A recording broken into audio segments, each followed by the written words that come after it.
কৃত্রিম বুদ্ধিমত্তা বা এআই যখন চিকিৎসা ক্ষেত্রে ব্যবহৃত হয় তখন তার কার্যকারিতা, নির্ভরযোগ্যতা ও নিরাপত্তার জন্য সবচেয়ে গুরুত্বপূর্ণ বিষয় হচ্ছে ডেটা, তথ্য।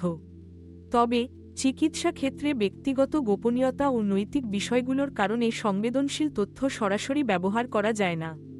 এখানেই গুরুত্বপূর্ণ হয়ে ওঠে নন সেন্সিটিভ বা অসংবেদনশীল মেডিকেল ডেটার ব্যবহার।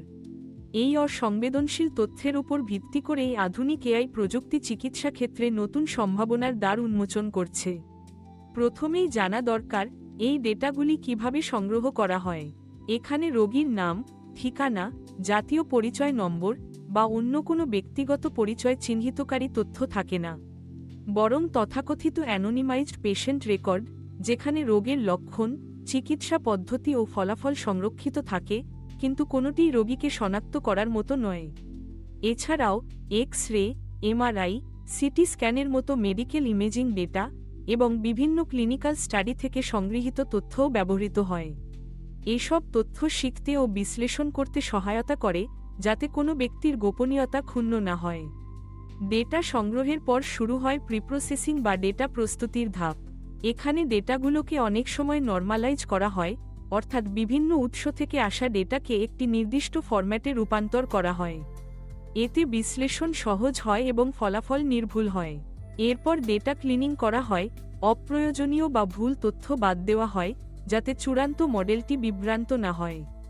ডেটার বৈচিত্র্য ও মান বজায় রাখতে ইমেজ অগমেন্টেশনের মতো পদ্ধতি ব্যবহৃত হয়, যেমন ছবি ঘুরিয়ে দেওয়া, উল্টে দেওয়া ইত্যাদি, যাতে এআই নতুন নতুন নিদর্শন চিনতে পারে। এরপর আসে মডেল ট্রেনিং এর ধাপ। এখানে শেখানো হয় কিভাবে ডেটার মধ্যে সম্পর্ক খুঁজে বের করতে হয়। সুপারভাইজড লার্নিং এ ডেটার সাথে সঠিক উত্তর বা লেবেল দেয়া থাকে, ফলে এআই সহজে শিখতে পারে। আনসুপারভাইজড লার্নিং এ কোনো উত্তর দেয়া থাকে না, বরং এআই নিজেই প্যাটার্ন খুঁজে বের করে। রিইনফোর্সমেন্ট লার্নিং এআই নানা চেষ্টার মাধ্যমে নিজেকে উন্নত করে তোলে, প্রতিবার ফলাফল অনুযায়ী সে নিজেকে সংশোধন করে। মডেল ট্রেনিং এর সমাপ্তির পর আসে ভ্যালিডেশন ও টেস্টিং এর পর্যায়। এখানে ডেটাসেটকে বিভিন্ন ভাগে ভাগ করে মডেলটি নতুন ও অজানা ডেটায় কতটা ভালো কাজ করে তা যাচাই করা হয়। এরপর সম্পূর্ণ আলাদা একটি ডেটাসেট দিয়ে মডেলটি পরীক্ষা করা হয়, যাতে তার নির্ভুলতা, সংবেদনশীলতা ও নির্ধারক ক্ষমতা বোঝা যায়। তবে নন সেন্সিটিভ ডেটা ব্যবহার করলেও কিছু গুরুত্বপূর্ণ নৈতিক বিষয় মাথায় রাখতে হয়। প্রথমত, রোগীদের গোপনীয়তা সম্পূর্ণভাবে রক্ষা করতে হবে, সব তথ্য অ্যানোনিমাইজ হতে হবে। দ্বিতীয়ত, ডেটাসেট যেন পক্ষপাতদুষ্ট না হয়, অর্থাৎ কোনো নির্দিষ্ট গোষ্ঠী বা রোগের প্রতি পক্ষপাতিত্ব না থাকে, সেটা নিশ্চিত করতে হবে। তৃতীয়ত, এআই মডেল কিভাবে সিদ্ধান্ত নিচ্ছে, সে সম্পর্কে স্বচ্ছতা বজায় রাখা জরুরি, এতে চিকিৎসকদের মধ্যে বিশ্বাস তৈরি হয় এবং রোগীরাও আশ্বস্ত হন।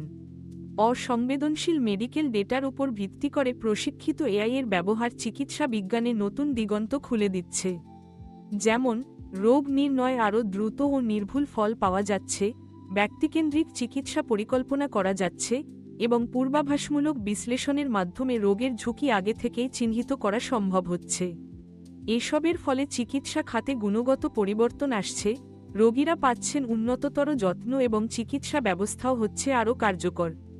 সবশেষে বলা যায়, অসংবেদনশীল মেডিকেল ডেটার ওপর ভিত্তি করে এআই প্রযুক্তি বিকাশের ফলে চিকিৎসা খাতের অগ্রগতি যেমন দ্রুত হচ্ছে, তেমনি রোগীর গোপনীয়তা ও নৈতিক দিকও রক্ষা করা সম্ভব হচ্ছে। এভাবে চিকিৎসা ও প্রযুক্তির সম্মিলনে গড়ে উঠছে একটি নিরাপদ, আধুনিক ও মানবিক স্বাস্থ্য ব্যবস্থা।